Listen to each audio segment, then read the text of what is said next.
Now, these are the ones over 300 square metres generally, and not on every case, but generally they'll allow up to about 60% of what we call site coverage. So that means that your house can make up and take up 60% of that overall block size.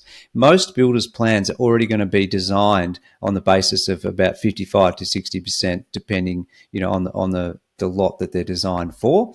And that's something just to consider when you start looking at builder websites and designs. And that's why you see, for example, when there's a house, a lot width, 12.5, and the design on the website says, designed to suit 12.5, the width of that house is probably going to be about 11.1 meters wide, because it's accounting for 1.2 meters down one side, and usually from the garage to the boundary they've only got about 200 mil gap.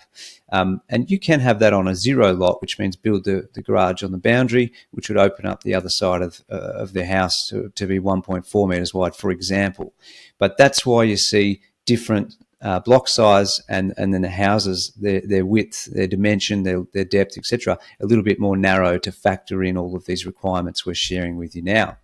Okay, so regarding small lot housing code, if we've got the ones over 300 allowing you up to 60%, small lot housing code actually has two different types. So there's a type A and a type B, and they have essentially mostly the same rules, but there are some variations. And so type A block, because it's a smaller block, and as Darren said, you can build a bit more on the block, up to about 90% of the block you can cover with your home.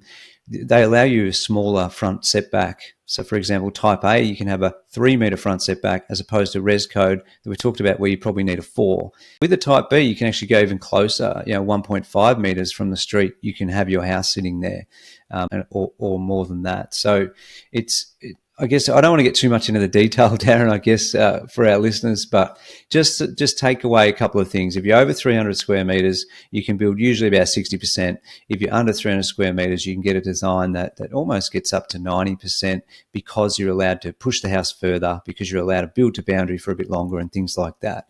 But again, the neighboring property can impact the length of that, that wall